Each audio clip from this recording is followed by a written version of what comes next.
انفسکم واہلیکم نارا، اے ایمان والے مرد اور عورتوں، اپنے آپ کو اور اپنے اہل و عیال کو جہنم کی اس آگ سے بچاؤ، وقودها الناس والحجارہ، جس کا ایندھن انسان اور پتھر ہے۔ اے مقدس خواتین اسلام، آپ اس بات کو جانتی ہوگی کہ قرآن مقدس میں اللہ نے جگہ جگہ جنت کا ذکر بھی کیا ہے اور جہنم کا تذکرہ بھی کیا ہے۔ جنت اور جہنم پر ایمان لانا ہر مسلمان کے لیے فرض ہے۔ ایمان والوں کے لیے، فرما برداروں کے لیے اللہ نے جنت بنائی ہے، اور نافرمانوں کے لیے اللہ تبارک و تعالی نے، فاسق و فاجروں کے لیے اور بالخصوص کافر و مشرکوں کے لیے جہنم بنائی ہے۔ اللہ تبارک و تعالی نے جہنم تو بنائی، لیکن میرا کریم یہ نہیں چاہتا کہ کوئی ایمان والی عورت یا ایمان والے مرد، یعنی اب محبوب کے غلام، اس جہنم کے اندر داخل ہو جائیں۔ اس لیے اللہ نے ہمیں اور آپ کو پہلے ہی آگاہ کر دیا کہ اے ایمان والی عورتوں اور اے ایمان والے مردوں، ایسے کام نہ کرو، ایسے رستے نہ چلو، ایسے کارنامے انجام نہ دو جس کی بنیاد پر تم جہنم کا شکار ہو جاؤ۔ اس لیے کہ جہنم کسی کہانی اور قصے کا نام نہیں، بلکہ جہنم ایک حقیقت کا نام ہے۔ جہنم کا انکار کرنے والا کافر ہے۔ میرے آقا مصطفیٰ جان رحمت صلی اللہ علیہ وآلہ وسلم نے جہنم کا ذکر کرتے ہوئے ارشاد فرمایا کہ جہنم ایک خطرناک اور خوفناک وادی ہے۔ اس کی گہرائی کا عالم یہ ہے کہ اللہ نے جب جہنم کو پیدا کیا تو زمین اور آسمان کے برابر پتھر اللہ نے اس میں ڈالا۔ آج تک وہ پتھر جہنم کے اندر گر رہا ہے، ابھی تک اس کی گہرائی اور تہ تک وہ پتھر نہیں پہنچا۔ آقا نے جس دن کہا تھا گر رہا ہے، اس کا مطلب یہ ہے کہ آج بھی وہ پتھر گر رہا ہے، ابھی تک وہ جہنم کی تہ میں پہنچ نہ سکا۔ اے خواتین اسلام، میں تم سے پوچھنا چاہتا ہوں، اللہ نے وہ پتھر کب ڈالا؟ کتنا عرصہ بیت گیا اور اس کے بعد کتنا بڑا ہماری زمین اور ہمارے آسمانوں سے بھی بڑا پتھر اللہ نے اس میں ڈالا۔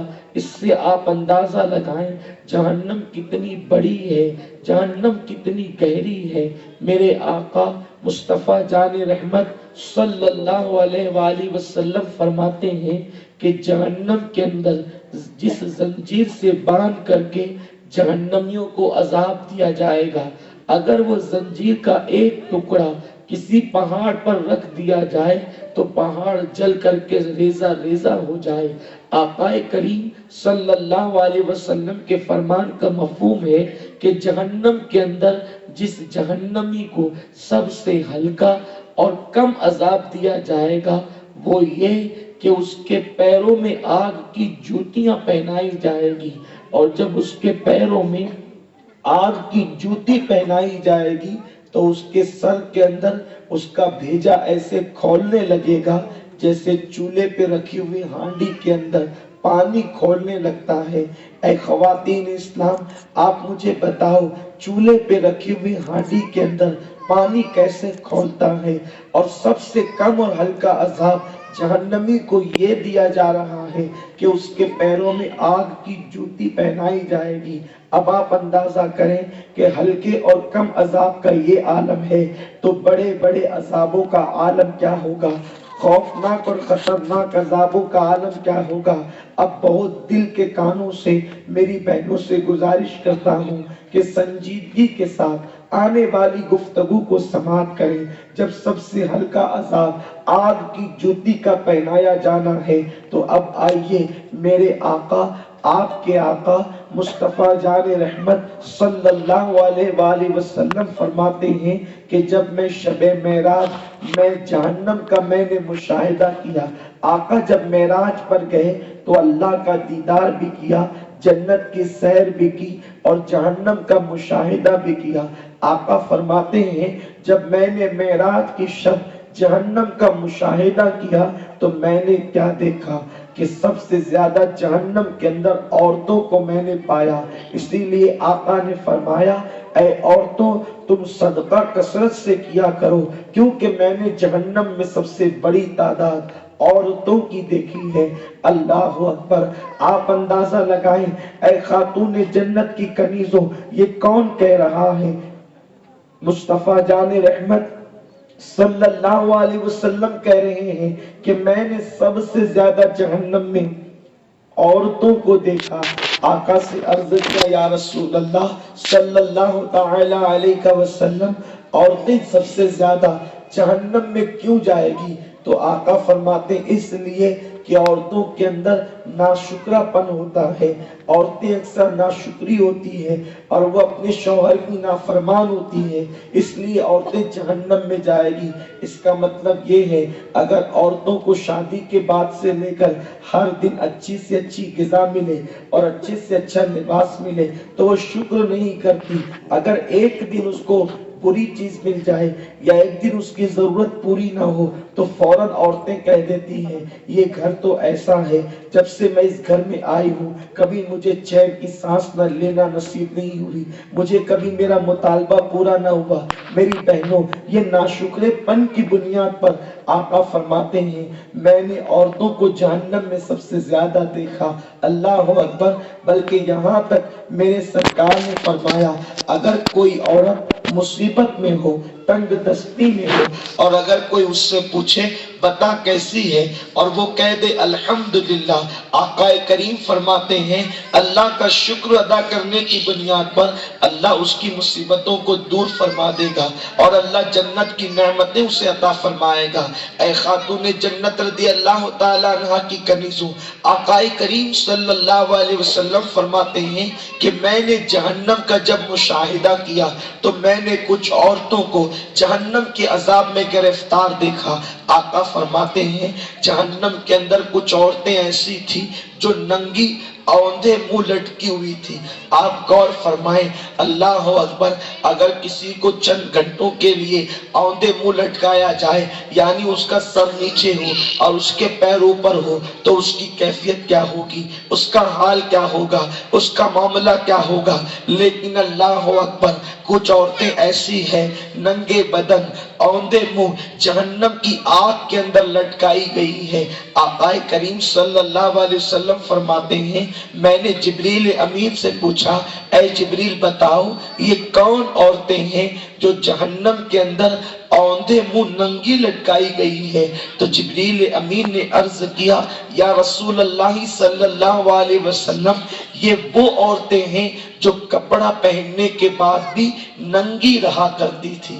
جب میرے آقا نے صحابہ کے سامنے یہ بیان کیا کہ جبریل امین نے اوندھے منہ جہنم میں ننگی لٹکنے والی عورتوں کے لیے یہ بتایا کہ یہ جہنم کے اندر جو اوندھے منہ لٹکی ہوئی عورتیں ہیں یہ دنیا میں کپڑے پہن کر بھی ننگی رہا کرتی تھی، تو صحابہ کو حیرت ہوئی۔ عرض کیا یا رسول اللہ صلی اللہ تعالی علیہ وسلم ہمارے ماں باپ آپ پر قربان، میرے آقا کوئی عورت کپڑے پہن کر ننگی کیسے رہ سکتی ہے؟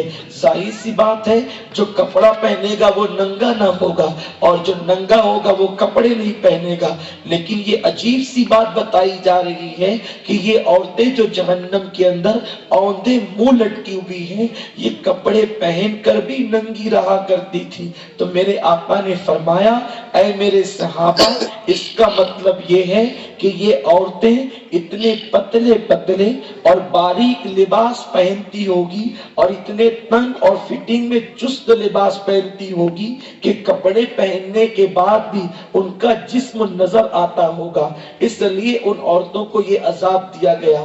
آج آپ دیکھیں عورتوں کے لیے فیشن بن چکا ہے آج عورتیں پتلے پتلے اور باریک لباس پہن رہی ہے، عورتیں تنگ اور چست لباس پہن رہی ہے۔ فٹنگ میں لباس پہننا آج ہی عورتوں کے لیے فیشن بن چکا ہے، لیکن تنگ اور فٹنگ میں لباس پہن کر جسم کی نمائش کرنے والی عورتوں کے لیے کیا فرمایا گیا، ذرا غور کریں۔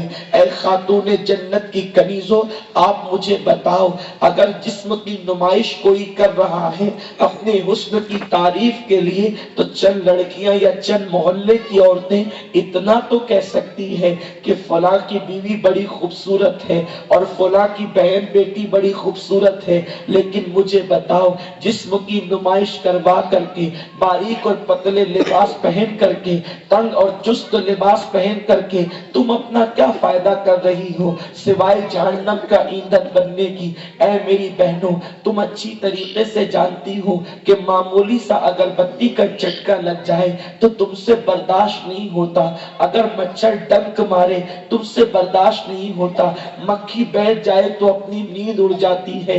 آپ مجھے بتائیں، جن کا جسم اتنا نازک ہو کہ مکھی اور مچھر کو برداشت نہ کر سکے، آپ مجھے بتائیں جب جہنم کی آگ کے اندر ان کو ننگے بدن اوندھے منہ لٹکایا جائے گا، صرف باریک اور پتلے کپڑوں کی بنیاد پر، چست اور تنگ کپڑوں کی بنیاد پر، تو بتائیں ان کا حال کیا ہوگا، ان کی کیفیت کیا ہوگی؟ اے خاتون جنت کی کنیزوں، اپنے آپ پر رحم کرو، خدا را یہ زندگی 2 دن کی ہے، ایک وقت آئے گا کہ تمہارے جسم کا رشتہ تمہاری روح سے ٹوٹ جائے گا، ایک دن تم کو بھی موت کا مزہ چکھنا ہے، ایک دن ہمیں بھی دنیا سے جانا ہے، نہ دنیا کے اندر کوئی رہا ہے نہ کوئی رہ سکتا ہے۔ کل من علیہا فان ویبقى وجہ ربک ذو الجلال والاکرام، کہ ساری کائنات کو تو فنا ہونا ہے، اگر باقی رہنے والی ذات ہے وہ صرف میرے اللہ کی ذات ہے، وہ میرے رب کی ذات ہے۔ اے خاتون جنت کی کنیزوں،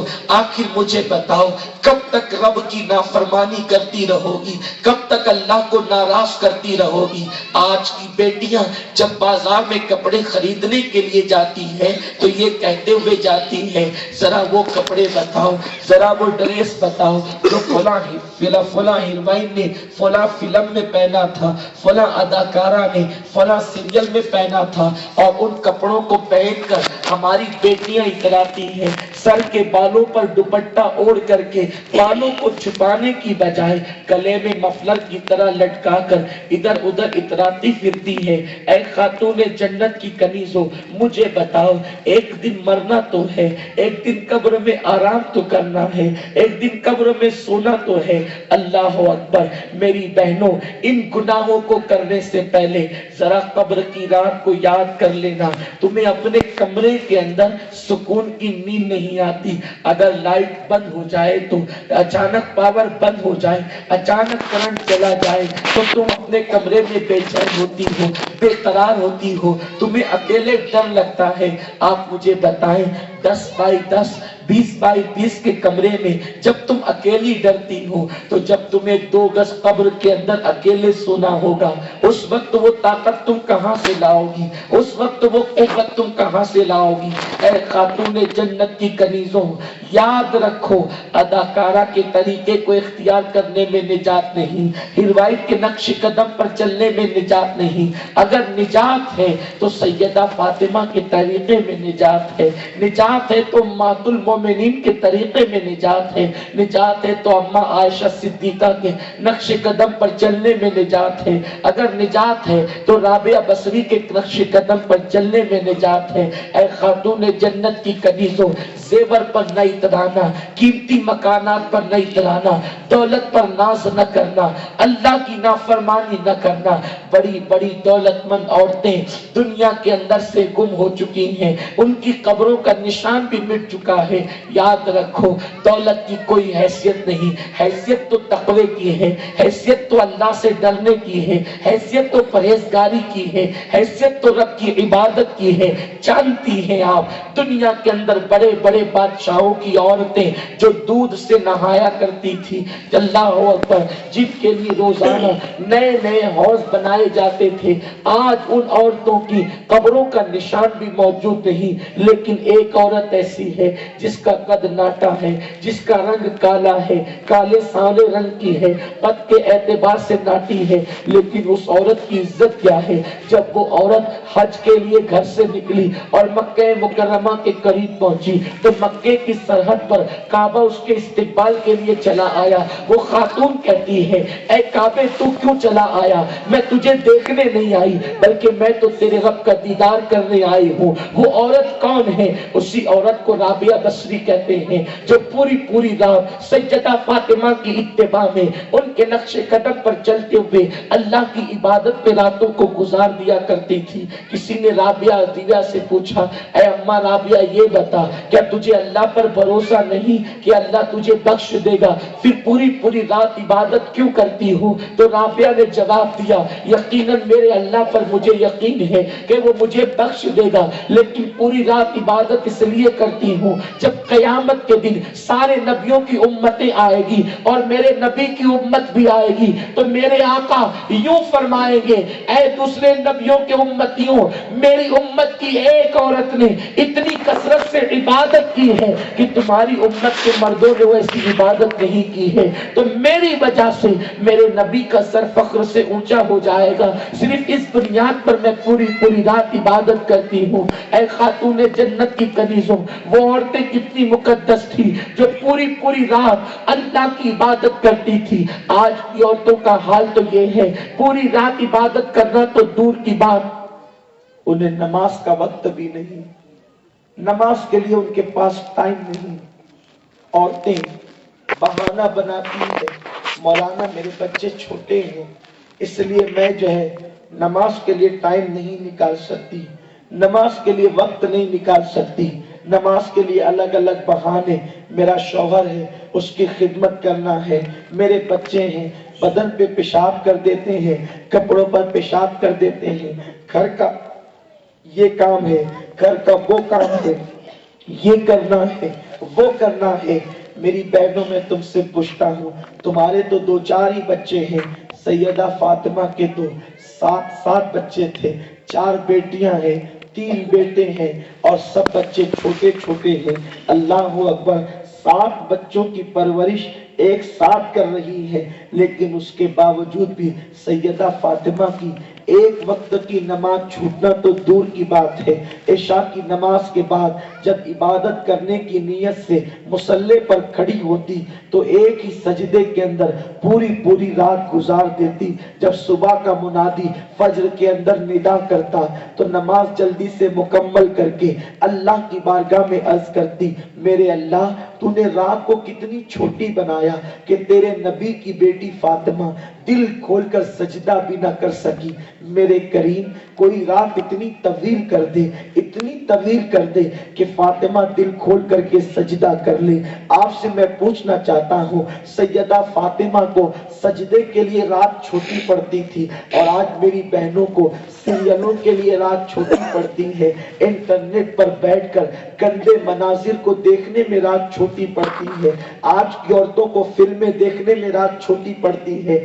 آپ مجھے بتاؤ اے خاتون جنت کی کنیزوں، کب تک گناہ کرتی رہو گی؟ کب تک اللہ کی نافرمانی کرتی رہو گی؟ کیا وہ وقت نہیں آیا کہ مسلمان عورتیں توبہ کر کے خاتون جنت کے نقش قدم پر چل پڑے؟ کیا وہ وقت نہیں آیا کہ عورتیں اپنی زندگیوں میں انقلاب پیدا کر لیں؟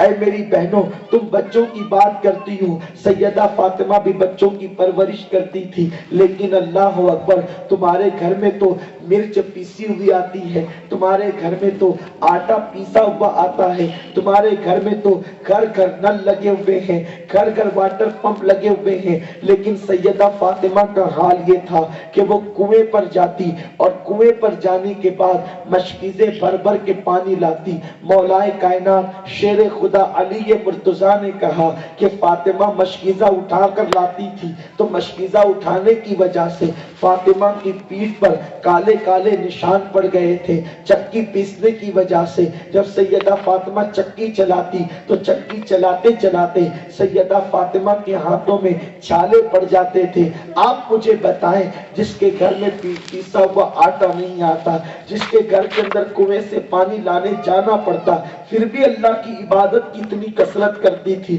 تمہارے یہاں تو ساری سہولتیں ہیں. اب اکثر گھروں کے اندر واشنگ مشین آ چکی ہے, کپڑے دھلنے کی مشین آ چکی ہے. اتنے ساری آسانیوں کے باوجود تم نے خدا کی عبادت کو فراموش کیا. تم اپنے وقت کو کبھی غیبت میں برباد کرتی ہو, کبھی سیریلوں میں, کبھی فلموں میں, کبھی بازاروں میں. اے خاتون جنت کی کنیزوں, جانتی ہو تم سیدہ فاطمہ بھوکے رہ رہ کر بھی عبادت کرتی تھی. سیدہ فاطمہ کے گھر کا حال یہ تھا, ایک ایک مہینے تک گھر میں چولہا بھی نہیں جلتا.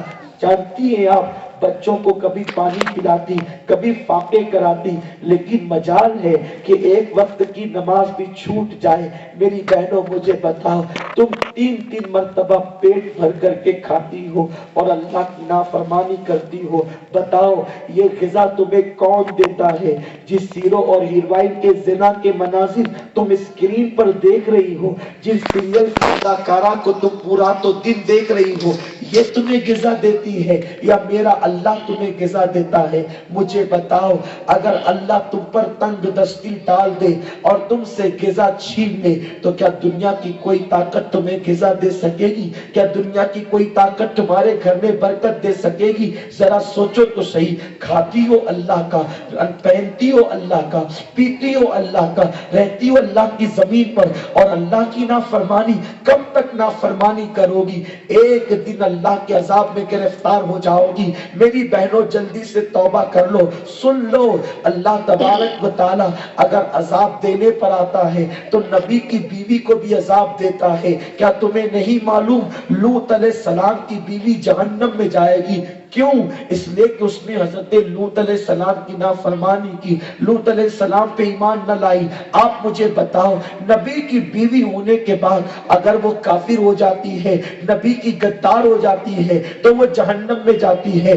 تم کون ہو؟ تم نمازی کی بیوی ہو سکتی ہو, تم حاجی کی بیوی ہو سکتی ہو, تم تاجر کی بیوی ہو سکتی ہو. اب تو دنیا کے اندر بظاہر ظاہری حیات میں کوئی نبی زمین کے اوپر تو نہیں تم جس کی بیوی کہلا سکو. نہیں نہیں, آج کے دور میں ظاہری طور پر کوئی زمین کے اوپر نبی نہیں ہے. اللہ اکبر. میرے آقا علیہ السلام کی کنیزوں, جب نبی کی بیوی نبی سے بے وفائی کی بنیاد پر جہنم میں جا سکتی ہے تو تم سید الانبیاء کی بے وفائی کرو, ان کی نافرمانی کرو, ان کے دل کو تکلیف پہنچاؤ.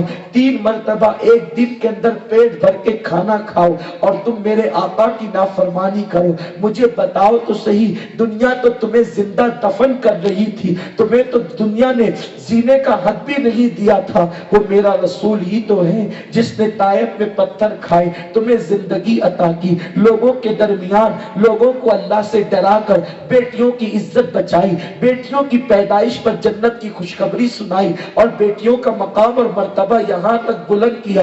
فرماتے ہیں کہ اگر بیٹی پیدا ہو اور خوشی کی جائے تو ماں باپ جنتی, جوان ہو کر دلہن بن جائے تو شوہر جنتی, اور اگر وہ ماں بن جائے تو اس کے قدموں میں جنت سمٹ آتی ہے. جو رسول تمہارے قدموں میں جنت کو سمیٹ کر رکھ دیں, ان کی بیٹی تو ایک ایک مہینہ چولہا نہ جلنے کے بعد بھی اللہ کی عبادت کرے, روزہ اس طرح رکھے کہ افطار بھی پانی سے کرے, سحری بھی پانی سے کرے. تمہارا حال کیا ہے؟ اللہ اکبر. تم گناہ کے لیے بہانے تلاش کرتی ہو, تم گناہ کے لیے بہانے ڈھونڈتی ہو. آئیے میں تمہیں ایک بات یاد آئی ہے تو بتا دوں, سیدہ فاطمہ کے گھر کا حال کیا تھا. آج اگر عورتوں کو ذرا سی کوئی چیز نہ ملے تو فوراً ناشکرا پن کرتی ہے. کبھی ماں کے یہاں جا کر کے بدنامی, کبھی سہیلیوں کے درمیان بدنامی, کبھی محلے والوں کے درمیان بدنامی. لیکن آئیے آپ کو بتاؤں, ایک مرتبہ کا واقعہ ہے.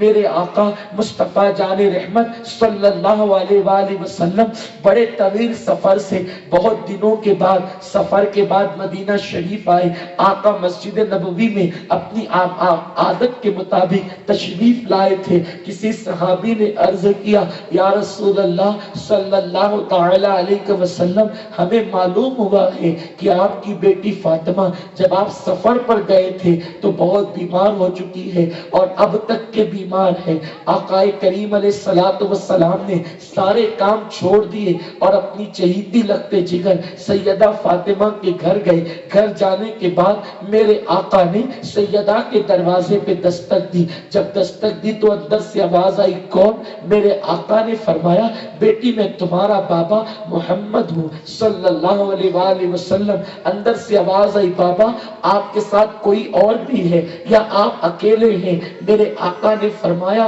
فاطمہ میری بیٹی میرے ساتھ میرے صحابی بھی ہیں۔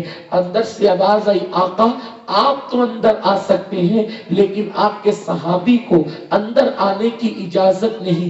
میرے آقا اندر گئے تو کیا دیکھا، ایک ٹوٹی ہوئی چٹائی پر سیدہ فاطمہ لیٹی ہوئی ہے۔ جب بھی آقا آتے تھے تو اٹھ کر کھڑے ہو کر سیدہ آقا کا استقبال کرتی تھی۔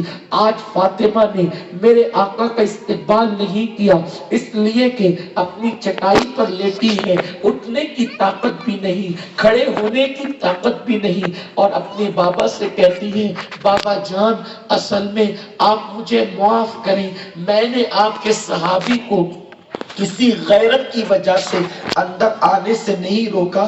بابا میرے پاس ایک ہی چادر ہے، اس ایک چادر کو اگر میں سر پہ ڈالتی ہوں تو میرے پیر کھلتے ہیں اور اگر میں پیر پہ ڈالتی ہوں تو میرا سر کھل جاتا ہے۔ یا رسول اللہ میرے پاس ایک چادر کے علاوہ سر چھپانے کے لیے دوسری چادر نہیں ہے۔ آقا آپ میرے ابا ہیں، اگر آپ کے سامنے میں پیر کھول دوں تو کوئی حرج کی بات نہیں، آپ کے صحابی کے سامنے میں پیر کیسے کھول سکتی ہوں؟ میرے آقا سے معافی طلب کی۔ میرے سرکار نے اپنی بیٹی کے سر پہ ہاتھ رکھا اور پوچھا بیٹی کیسی ہوں؟ سرکار نے جب بیٹی سے پوچھا، صابر باپ کی صابرہ بیٹی نے جیسے ہی اپنے باپ کا ہاتھ اپنے سر اور پیشانی پر دیکھا تو پھوٹ پھوٹ کر رونے لگی، صبر کا پیمانہ چھلک پڑا۔ آقا نے پوچھا بیٹی کیسی ہو؟ تو عرض کرتی ہے بابا جان مدینے کی عورتیں جب بیمار پڑتی ہے تو ان کو ایک سے ایک دوائیں اور ایک سے ایک غذائیں کھلائی جاتی ہیں، لیکن بابا آپ کی بیٹی کئی دنوں سے بیمار ہے، دوا تو دور کی بات ہے، 3 دن سے میرے گھر میں چولہا بھی نہیں جلا۔ بابا مجھے تو ایک اناج کا دانہ بھی میسر نہیں ہے، اوروں کو تو ایک سے غذائیں اور دوائیں بیماری میں ملتی ہیں، آپ کی بیٹی کو دوا تو دور کی بات، 3 دن سے آپ کی بیٹی فاطمہ فاقہ کر رہی ہے۔ آقا میرے سرکار نے فرمایا بیٹی صبر کرو، کیا تم اس بات پہ خوش نہیں ہو کہ دنیا کے انسانوں کے لیے دنیا کی نعمتیں ہیں، محمد اور آل محمد کے لیے آخرت کی نعمتیں ہیں؟ میرے آقا اپنی بیٹی کو تسلی دیتے ہیں۔ میں تم سے پوچھنا چاہتا ہوں کبھی 1 مہینہ چولہا نہ جلے، کبھی 3 دن فاقہ کشی کرے، لیکن ایک وقت کی نماز بھی نہیں چھوٹتی، اللہ کی عبادت کرتی ہے۔ اے میری ماں اور بہنوں، میری ماں سیدہ فاطمہ کے پاس ایک ہی دوپٹہ تھا جس میں 17 پیون لگے ہوئے تھے، 17 پیون والا دوپٹہ پہنتی تھی، لیکن حال یہ تھا کبھی اجنبی مرد تو دور کی بات، سیدہ فاطمہ اپنے دوپٹے کو چاند و سورج سے بھی بچاتی تھی، آپ کے دوپٹے کو کبھی چاند و سورج نے بھی نہیں دیکھا۔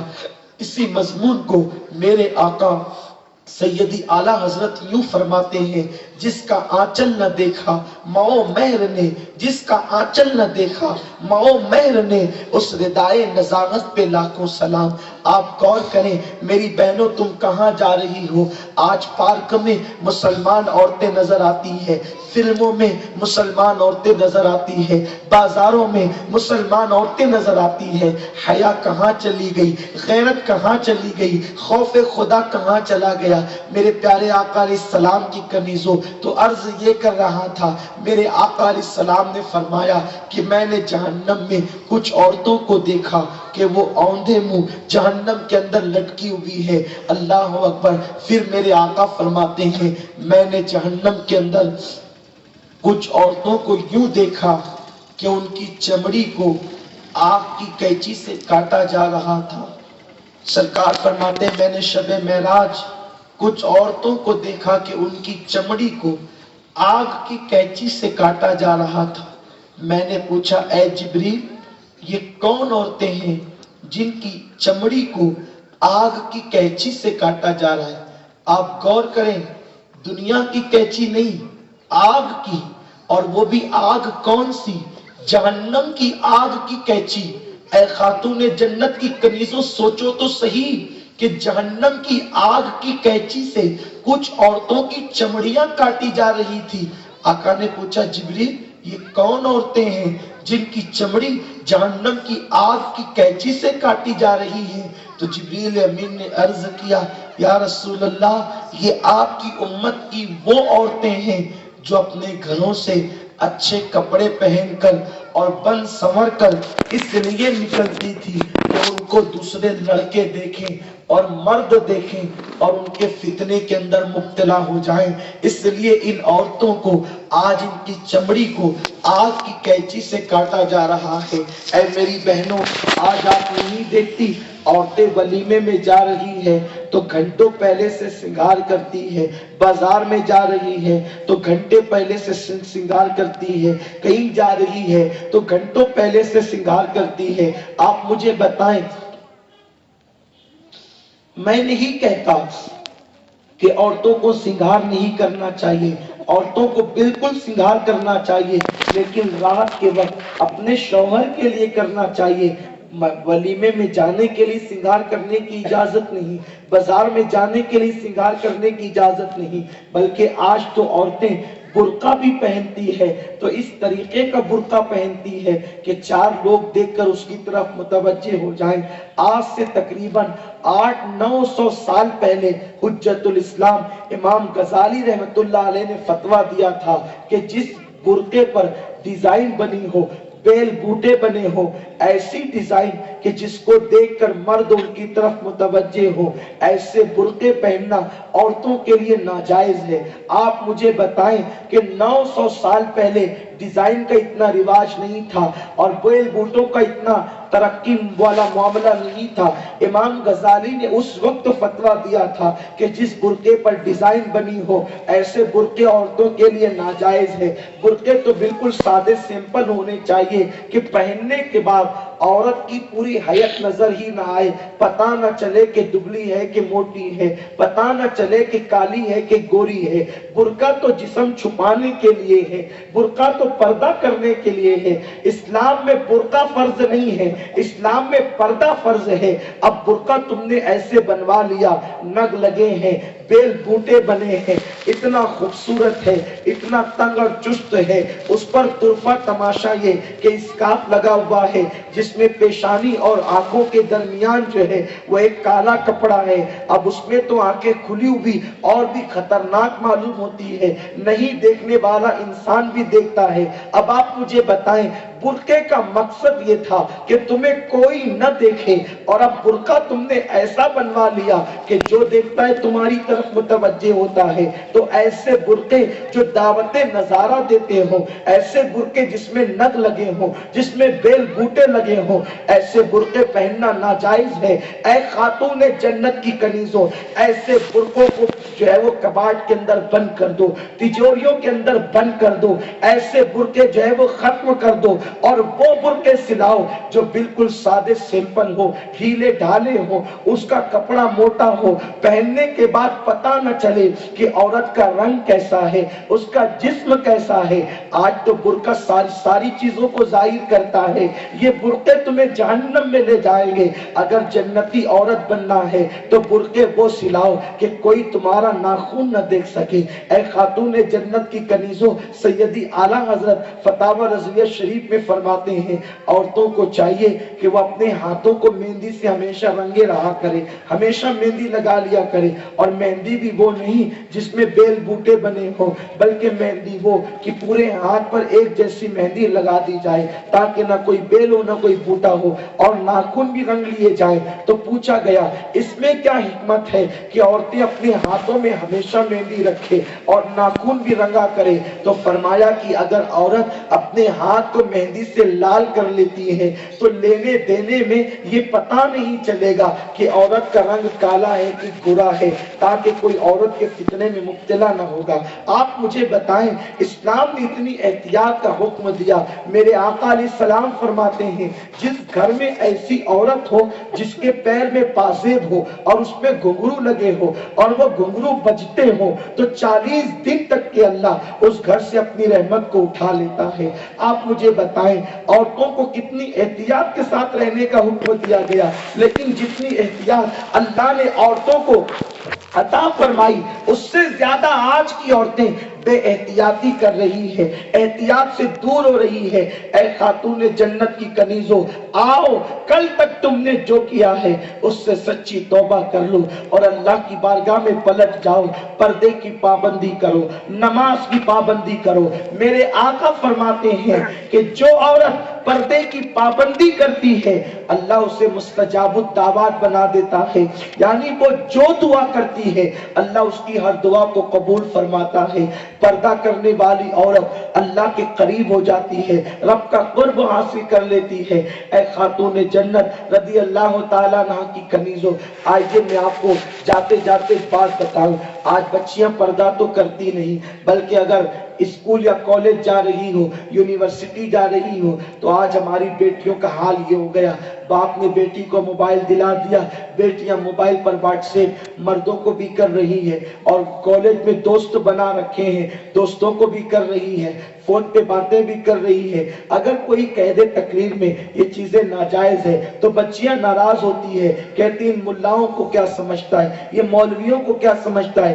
بھائی بہنوں، بات مولوی ملا کی نہیں، بات تو تمہاری عصمت کی ہے، تمہاری عصمت جائے گی، ہمارا کیا بگڑے گا۔ لیکن کیونکہ میرے آقا نے ایک عورت کی عزت کو کعبے سے بلند کیا ہے، ہماری ذمہ داری ہے کہ تمہیں جو معلوم نہیں وہ باتیں تمہیں بتائیں۔ آج بچیاں کالج میں دوست بناتی ہے، محلوں میں دوست بناتی ہے، بوائے فرینڈ بنتے ہیں، اور پھر لمبی لمبی فون پر باتیں ہوتی ہے۔ ابتدا تو محبت کا نام دیا جاتا ہے، آخری میں نوبت زنا تک پہنچ جاتی ہے۔ اے خاتون جنت کی کنیزوں، ہمارا دین وہ دین ہے، کسی مرد سے اسلام عورت کو دوستی کرنے کی اجازت نہیں دیتا، بلکہ اسلام تو عورت کو عورت سے بھی دوستی کرنے کی اجازت نہیں دیتا۔ ایک عورت دوسری عورت سے بھی دوستی نہیں کر سکتی۔ اکثر حالات ایسے ہی ہیں، کچھ حالات ایسے جس میں اجازت دی گئی ہے، لیکن اکثر حالات میں عورت کو عورت سے بھی دوستی کرنے کی اجازت نہیں۔ یہاں تک فرمایا گیا کہ بے نمازی عورتوں سے نمازی عورتیں ایسے ہی پردہ کرے جیسے مردوں سے پردہ کرتی ہے، اسی طرح کافر عورتوں سے مسلمان عورتیں ایسے پردہ کرے جیسے مردوں سے پردہ کرتی ہے۔ آپ کو پتا ہے اسلام میں شادی سے پہلے کسی بھی مرد کے ساتھ نہ دوستی کرنے کی اجازت ہے، نہ فون پہ بات کرنے کی اجازت ہے، نہ واٹس ایپ پر میسیجز کرنے کی اجازت ہے۔ تمہیں معلوم ہے سارے رشتے ایک عورت کے کسی مرد کے ساتھ اگر ہو سکتے ہیں تو شادی کے بعد ہو سکتے ہیں۔ اسلام کی احتیاط اتنی ہے میری بہنوں کہ اگر آپ کے چچا کا بیٹا ہے تو چچا کے بیٹے سے بھی آپ دوستی نہیں کر سکتی، آپ اپنے بہنوئی سے بھی بے پردہ بات نہیں کر سکتی، آپ اپنے ماموں کے بیٹے کے سامنے بھی بے پردہ نہیں آ سکتی۔ اب آپ مجھے بتائیں جب چچا کا بیٹا، پھوپھی کا بیٹا، ماموں کا بیٹا، آپ اس کے سامنے بے پردہ نہیں آ سکتی اور اس سے دوستی نہیں کر سکتی، تو کالج اور اسکول اور محلے کے لڑکوں کے ساتھ دوستی کیسے کر سکتی ہے؟ مجھے بہت افسوس ہے آج جو فلموں میں دیکھا جا رہا ہے وہ سب کچھ آج ہم اپنی پرسنل لائف میں کر رہے ہیں، پریکٹیکلی اس پر عمل کر کے معاذ اللہ جو ہے وہ اپنے آپ کو جہنم کا ایندھن بنا رہے ہیں۔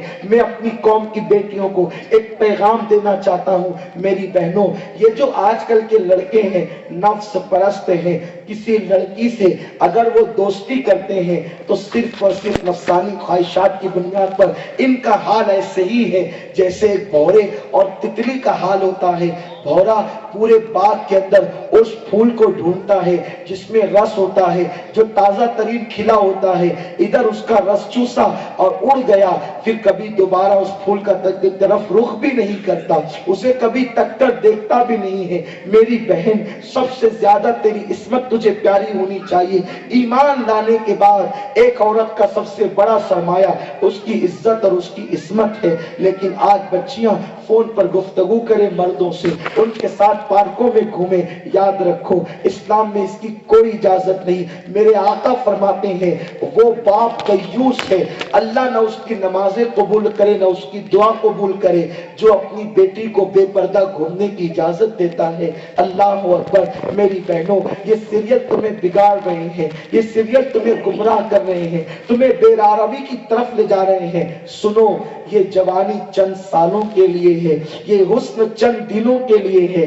اگر تم نے اس میں اپنی حیا اور اپنی غیرت کی حفاظت کر لی تو تم کامیاب رہو گی، ورنہ پوری زندگی سے سکتی رہو گی، پوری زندگی بے چین رہو گی، پوری زندگی بے قرار رہو گی۔ لڑکوں سے دوستی کرنے والی لڑکی کے ساتھ شریف خاندان کے لڑکے نکاح کرنا پسند نہیں کرتے، بلکہ آج کل کے لڑکے پارکوں میں لے کر بھی گھومتے ہیں، اپنی خواہشات پورا بھی کرتے ہیں، اس کے بعد جو ہے کسی اس لڑکی کو ڈھونڈتے ہیں جو کسی لڑکے کے ساتھ نہ رہی ہو اور شادی اس سے کرتے ہیں، گھر اس سے بسانا چاہتے ہیں۔ اس لیے میری بہنوں، تم سیریل کی ہیروئن کو نہ دیکھو، اداکارہ کو نہ دیکھو، ان کی زندگی تو 3 گھنٹے کی فلم ہے، تمہاری زندگی 3 گھنٹے کی فلم نہیں، تمہیں تو پوری زندگی جینا ہے۔ 3 گھنٹے کی فلم پر اپنی آبرو کو قربان نہ کر دو، اپنی عزت کو قربان نہ کر دو، وہاں 3 گھنٹے کی اداکاریوں پر کروڑوں روپے کا سرمایہ مل جاتا ہے، تمہیں عزت لٹانے پر کیا ملے گا؟ کچھ نہیں۔ اور خدا کی قسم، اگر تمہیں عزت لٹانے پر پوری دنیا کی نعمت بھی مل جائے تو بھی ہیچ ہے، اس لیے کہ میرے آقا نے فرمایا جو عورتیں پاک دامنی کے ساتھ زندگی گزارے وہ عورتیں جنت میں میرے پڑوس میں رہے گی، اللہ انہیں جنت میں میرا پڑوسی بنائے گا۔ اے خاتون جنت کی کنیزوں، تم مسلمان ہو، اسلام کے دامن کو مضبوطی سے تھامو، اپنے گھر میں رہو، اگر مردوں سے بات کرنے کی ضرورت بھی پڑے تو چند لفظوں کے اندر بہت کم گفتگو بڑے سخت لہجے میں کرو، نرمی کے ساتھ نزاکت کے ساتھ مردوں سے گفتگو نہ کرو۔ اگر ضرورت کے علاوہ مرد کوئی نیا سوال کرے تم اس کا جواب نہ دو۔ آپ کو پتا ہے قرآن مقدس میں اللہ نے سب سے عظیم عورتیں جن کو امہات المومنین کہتے ہیں ان سے فرمایا اے نبی کی بیویوں تم پردے میں رہو، اگر مرد تم سے کوئی چیز مانگے تو پردے کے پیچھے سے دو، اور جب کوئی تم سے بات کرے تو کرخ اور سخت لہجے میں تم ان سے گفتگو کرو، نرم اور محبت کے لہجے میں اجنبی مردوں سے بات نہ کرنا، ورنہ ایسا نہ ہو کہ وہ تمہیں فتنے میں مبتلا کر دیں۔ عورتوں کو یہ پیغام دیا گیا۔ جانتی ہیں آپ کربلا کے بعد جب سیدہ زینب کو اللہ اکبر دربار کوفہ میں کھڑا کیا گیا تھا اور کوئی مرد جو ہے وہ خطبہ دینے والا نہیں تھا، تو سیدہ زینب جو مولا علی کی بیٹی تھی، امام حسین کی بہن تھی، انہوں نے مجبوراً جو ہے کوفہ کے دربار میں جو ہے وہ اللہ اکبر خطبہ دیا۔ تو جب آپ نے خطبہ شروع کیا تو اللہ اکبر ایک نابینا صحابی تھے جو مولا علی کا خطبہ سن چکے تھے، وہ نابینا صحابی کہتے ہیں علی کا تو تو شہادت ہو گئی، آج میں علی کا خطبہ کیسے سن رہا ہوں، علی کی آواز کہاں سے آ رہی ہے؟ تو لوگوں نے کہا یہ علی نہیں ہے بلکہ علی کی بیٹی زینب ہے۔ تو اس وقت اس نابینا صحابی نے کہا تھا، او سیدہ زینب، میں نے تو تمہارے ابا علی کی کا خطبہ سنا، ہو بہو علی کی آواز میں تم خطبہ دے رہی ہو، بتاؤ تم تو عورت ہو، تمہاری آواز تو مرد کی طرح نہیں ہو سکتی، تم علی کے لہجے میں خطبہ کیوں دے رہی ہو؟ تو سیدہ زینب نے روتے ہوئے پھوٹ پھوٹ کر روتے ہوئے کہا تھا، اے میرے نانا کے صحابی، آج کوئی مرد میرے خاندان میں خطبہ دینے والا نہ رہا، مجبوراً مجھے دربار میں خطبہ دینا ہے، تو میں نے اپنی آواز کو اپنے ابا علی کی آواز کے مطابق کر لیا تاکہ میں اپنی آواز کو پردے میں کر لوں، کیونکہ عورت کی آواز بھی عورت ہے۔ میں نے علی کی آواز نکال کر اپنی آواز کو بھی پردے میں کر لیا ہے۔ اسی لیے کسی نے کہا ہے دربار میں بولی بھی تو لہجے میں علی کے، زینب نے کسی حال میں پردہ نہیں چھوڑا۔ آپ غور کریں، یہ نبی کے خاندان کی عورتیں ہیں، ان عورتوں کے نقش قدم پر چلو، ان آقا زادیوں کے نقش قدم پر چلو، یہاں بھی کامیاب رہو گی، وہاں بھی کامیاب رہو گی۔ اللہ تعالیٰ مجھے آپ سب کو کہنے سننے سے زیادہ عمل کی توفیق عطا فرمائے۔ دوران گفتگو اگر کوئی غلطی ہو گئی تو اللہ تعالیٰ اپنے حبیب صلی اللہ علیہ وسلم کے صدقے معاف فرمائے۔ اللہ ہماری قوم کی ہر بیٹی کو سیدہ فاطمہ کی کنیز بنا دے، پردے کی پابند بنا دے، سنت و شریعت کی پابند بنا دے، نماز کی توفیق عطا فرما دے۔ قوم کی بیٹیوں کو جو رشتے نہیں آتے اللہ خیر کے ساتھ ان سب کو اچھے رشتے عطا فرمائے۔ اللہ ہر بیٹی کو قوم کی عزت اور آبرو کے ساتھ خیر کے ساتھ جو ہے رب تبارک و تعالی اسے سہاگن بنا دے تاکہ ہماری بیٹیاں عزت اور آبرو کے ساتھ جی سکے۔ سچی توبہ کرو، توبہ اللہ کو پسند ہے۔ اگر کوئی خاتون توبہ کر لے